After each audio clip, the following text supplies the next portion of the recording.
YouTube and was post 1975. Question down there.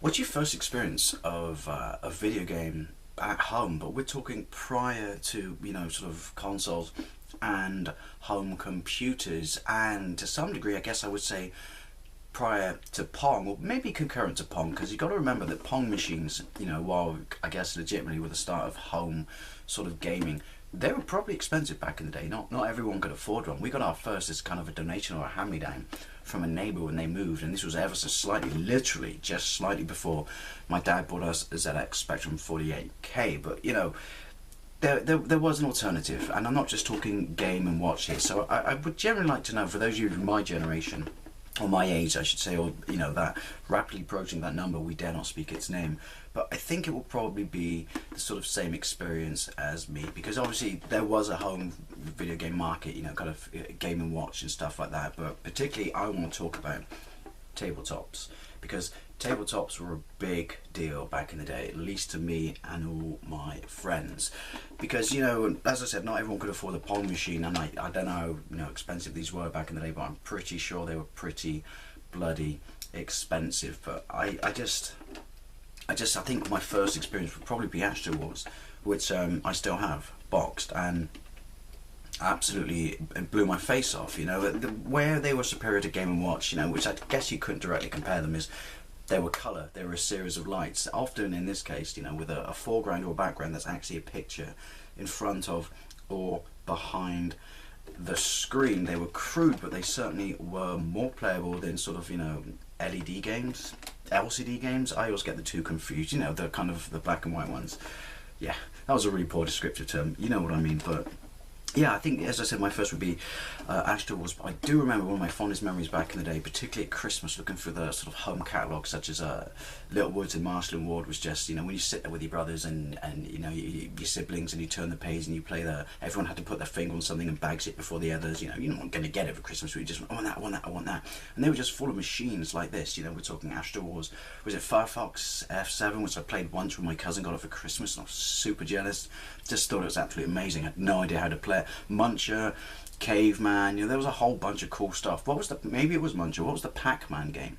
That was, it was actually, you know, yellow and shaped and coloured like Pac-Man with a screen in the middle. I always remember that being absolutely epic. Pretty close to the knuckle when it came to ripping off arcade machines, weren't they, basically? I mean, this is Scramble. Pretty sure it's kind of a loose reworking of Scrabble, but yeah, they were like, you know, proper money. And even when sort of home systems hit, they were still kind of pumping them out, such as companies like Tomy with the 3D Tomytronic kind of binocular things with the two screens, one for each eye, so very crude early 3D, and a kind of a mirror or a hole in the top to reflect light against your eyes. I remember the adverts for them back in the day, you know, and they were just what everyone wanted. It's really funny because I want to talk about Grandstand, because as I said, my first experience was Astro Wars, which was made by Grandstand. It's an absolutely fantastic game. I guess you could say this was kind of the model above, but as I said, it's Scramble.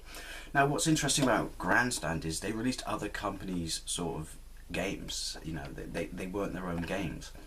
It was a company based out of England and New Zealand in the 70s and 80s, and they made, you know, tabletop arcade machines. They made Pong machines, and then they made kind of Pong machines with interchangeable cartridges, but not kind of cartridges as you would think today, you know, very crude, although they did, you know, allow you to have interchangeable games. But how different they were between the games that, you know, you already had is kind of debatable. But yeah, they kind of released other companies' sort of systems, and as I said, I talked about Tomy. One of them was Tomy. They released Tomy systems under their own guise, and another company was Epoch, and this is an Epoch game released in 1982. But yeah, what was your first experience of, you know, of home gaming in sort of this form, or even, you know, handheld form? By that I do mean Game & Watch, because it's an interesting question, because we forget how far we've come, but we forget how we kind of started off before we initially got Pong, or, you know, the cheaper alternative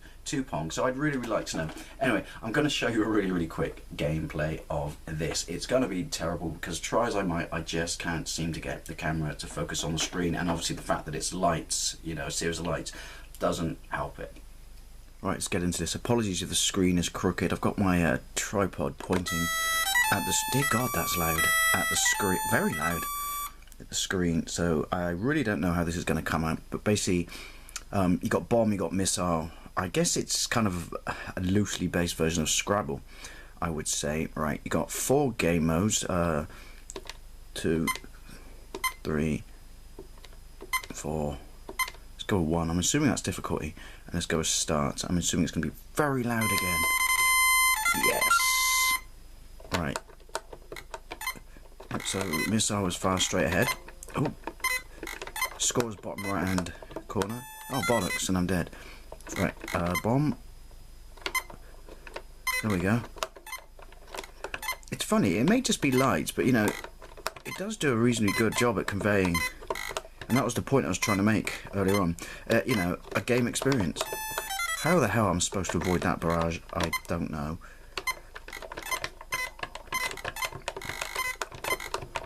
I guess just keep hammering it in there, moving. It's certainly a lot trickier than Astro Wars, which I also have. Oh shit. Moving between the lasers is quite difficult as well. But the only thing I seem to be able to achieve is blowing those bad boys up.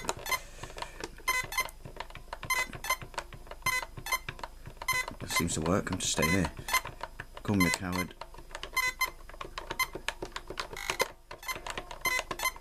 It's amazing, isn't it, how far we've come.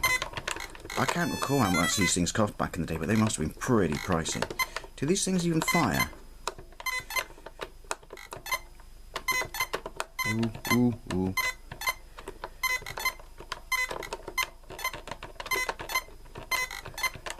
That's probably my highest score ever on this. Oh, bollocks. So there you go. My first experience, I guess, of a home video game would be Astro Wars. I'm absolutely loving this. I'm absolutely really loving this. I don't know if I dare say this, touch wood, that I might have to start collecting a few more of these, because there's just something so cool and vintage about them. Anyway, thank you very much for watching. I'll see you later.